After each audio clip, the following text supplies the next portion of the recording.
the things you might notice in this review is the fact that I didn't put Prince Philip in the intro despite him being our 7th Ranger. Well, that's because I don't really feel like he's part of the main cast just yet, especially with that slow walk at the end of the last episode. Rest assured though that I will put him in the intro when Supercharge rolls around, where he'll likely play a more consistent role. In the meantime though, we have this episode, which I'm actually looking forward to now that the show's back to focusing on plot-related matters. So let's go ahead and talk about episode 17, No Matter How You Slice It. The episode opens on board Sledge's ship, where Poisandra and Curio are teasing the prisoners with the keys to the cells. Poisandra exclaims how much she enjoys teasing the prisoners with her best friend, at which point a monster called Sheer Fear uses his scissors to cut their bond of friendship. Oh great, it's one of these episodes. After Poisandra and Curio yell at each other for a bit, Sledge confronts Sheer Fear, asking what he did to his bride-to-be. Sheer Fear explains himself, saying that he can fix their broken bonds, but Sledge says he'll first cut the bonds of the Rangers, so they'll end up fighting each other. Sheer Fear heads to Earth before we cut to the Rangers doing something. I don't actually know what they're doing.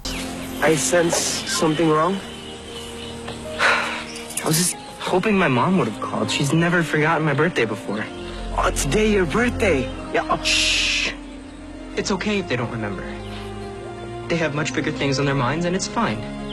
Okay, I have no doubt this will lead to Sheer Fear cutting Riley's bond with the others, because of course his would be the easiest to cut since he thinks the others forgot his birthday. It's a touch cliche, yeah, but I'm in for it. Coda promises not to tell the others it's Riley's birthday, and the group decides to do some sandboarding, which Shelby records on her phone. Shelby's phone slips from her hands during the ride, so the others help her look for it, giving Sheer Fear the opportunity to cut the bonds of Shelby, Tyler, Chase, and Ivan. The four immediately start bickering with each other and decide to leave, much to the confusion of Riley and Coda. The caveman notices Sheer Fear and attacks the monster before he can cut Riley's bond. The two begin fighting the monster, with Riley asking Chase for help, but he walks off saying it's not his problem. Sheer Fear tells the remaining Rangers that when he's done they won't have a friend in the world, before sending out Vivix to attack. As the two fight off the Vivix, Sheer Fear tries to cut Coda's bonds, but it's so strong it ends up destroying his scissors, so the monster runs off. Riley and Coda finish off the Vivix, Riley figuring out that the monster made the others forget they were friends, before Coda finds Shelby's phone on the ground. Later, the four feuding Rangers nearly get into a food fight at the cafe before Miss Morgan stops them, telling everyone to go to the lab. There, Riley, Coda, and Miss Morgan try to explain to the four that Sheer Fear is trying to split up the team, with the teens naturally saying that the monster had nothing to do with them now hating each other. Riley then thinks that he and Coda can help the others rebuild their friendships before we cut to the Rangers in a field, with Riley leading the teens into team building exercises. This unfortunately doesn't go well, with the four just hating each other even more, so the group heads back to the lab, where Riley tries to remind the others of their friendship by showing them the video Shelby recorded earlier on the dunes. And while this certainly isn't the route that I would have taken for this episode, the theme of friendship can still be presented well as long as the show keeps focus on the four fighting friends.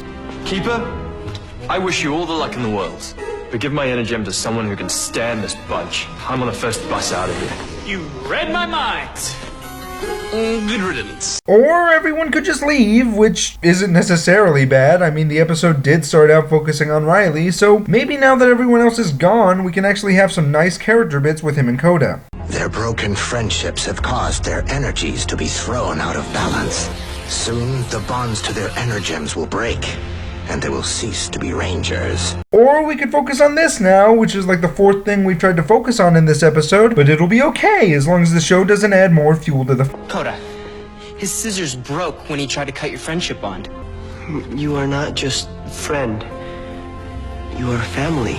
Oh, for the love of just pick a lane already! Miss Morgan says that she can reverse Sheer Fear's effects on the Rangers if she had a piece of his scissors, before Riley says he has an idea. Back in space, Wretch is able to fix Sheer Fear's scissors, but tells the monster not to cut Coda's bond or the scissors will break again. Sheer Fear tells Wretch not to worry since Coda will be easy to take out after he cuts the Green Ranger's bond, and Sledge comes in to give the monster some encouragement via a threat. Sheer Fear heads back to Earth where he finds Coda and Riley sitting on a bench and tries to cut the Green Ranger's bond, but his scissors break before the two turn around, showing that they tricked the monster by switching outfits. Riley knocks Sheer Fear back and tosses the broken scissor piece to Coda before the two leave in a van driven by Miss Morgan, as Curio and Wretch show up to chase after the team with Sheer Fear. Riley drives the van to the bus station to stop the other Rangers from leaving, while Miss Morgan works on new chargers that will reverse the scissors' effects, and Coda checks on the energems, saying they're getting dark. Miss Morgan finishes the chargers just as Riley makes it to the bus station in time to stop the other Rangers from boarding the bus. Riley and Coda use the new chargers to mend the Rangers' friendship bonds, but don't get to celebrate long as Riley notices the villains nearby. Sheer Fear sees that the bonds of the Rangers are fixed before the Rangers morph and do poses so we can pad out the episode. Riley takes on Sheerfear while the others fight off the remaining 2 villains as well as Vivix. Riley blocks off a major attack from Sheerfear, so the monster tries surprising him from behind, only for Sir Ivan and Chase to come in and give Riley some help. Chase shoots Sheerfear before going off to help the others, and Sir Ivan hands Riley a Terror Charger so the two can finish the monster together. Reg orders Vivizords to attack, so the Rangers call in the Tristiga formation of the Dino Charge Megazord, activating Dino Drive. Sledge also causes Sheerfear to grow, and the Megazord tries to take on the 3 monsters, but ends up trapped by the Vivizords. Sheerfear is then attacked by Sir Ivan, who forms the Terror Charge Megazord and joins in the fight. Though the others are stuck, Riley and Chase call in their Zords to help Ivan before the 3 Zords combine to form the Pararaptor formation of the Terror Charge Megazord. After teleporting into the new Megazord, Riley, Chase, and Sir Ivan help the others get free from the Vivizords before both Megazords finish off the monsters as a team. With Sheerfear's defeat, Poisandra and Curio go back to normal, while Sledge corners a scared Wretch because he failed to defeat the Rangers. Sledge is ready to destroy Wretch, but before he can, Fury comes in saying he may have found the purple Energem, so Sledge tells Wretch he'll deal with him later. Back on Earth, Riley goes into the lab at night and questions how to turn the lights on before everyone surprises him with a birthday party, just in case you forgot how this episode started. Coda reveals that he was keeping the party a secret from Riley, but Riley's just happy that everyone remembered. Riley then mentions that he wishes his family could be there too, before the group shows Riley a video message of his family saying happy birthday, and the episode ends with Keeper tacking on a message about how family is always in your heart, Tyler adding that no one could forget Riley. This episode is a complete mess, and the main reason why is because I'm not really sure what the episode was supposed to be about. I mean, we end the episode with Riley celebrating his birthday, but outside of him saying one time that this is the worst birthday ever, the fact that it is his birthday doesn't affect the episode at all. I would have really appreciated it had the show actually used the others forgetting about Riley's birthday as a way to explore his character, but absolutely nothing changes about any of the characters by the end of this episode, making it completely pointless from that perspective. This is also yet another plot that has been done in previous Ranger series, with the villains using magic or a monster to turn the Rangers against each other, but while it's a good plan for the villains, the entire premise doesn't make sense with the characters that we have here if you think about it. For example, why is Sheerfear able to cut the bonds of Tyler and Shelby? Aren't they supposed to have, a romantic bond? Something that's stronger than friendship? And I know you can argue that their romance isn't fully developed since they haven't expressed their feelings to each other, but then why did they show the exact same level of hatred towards each other as everybody else? And you're telling me that after their friendship bonds have been cut, no one lets it slip that they're keeping Riley's birthday party a secret? I mean, I guess you could say that they don't really care, but that does seem like something that Shelby or Chase would do just to get Coda and Riley off their backs. And then there are the nods to continuity, which, while appreciated, didn't have a place in this episode. Sure, it makes sense that Coda would have the strongest friendship bond given the type of character that he is, but that idea isn't really explored here and is in fact only used by Riley to trick Sheerfear into breaking the scissors. Side note, I really like the fact that the Rangers tricked the monster by switching outfits, poking fun at the whole color coding aspect in the costumes of Power Rangers. It also makes sense that the Rangers would lose their bonds with the Energems now that they hate each other, but that idea feels really out of place and puts an unnecessary ticking time bomb element that throws off the tone of the episode. Not to mention the fact that that whole thing is pretty much solved a little over halfway through the episode, leading to a pretty lackluster action scene where the Rangers talk generically about friendship the whole time. Overall, I was severely disappointed by this episode. In a show that has been so good about making every episode entertaining if not important, here we have an episode that effectively does neither because it tries to force all these elements together without really knowing what it wants to say, making it one of the most generic episodes I've seen since Megaforce.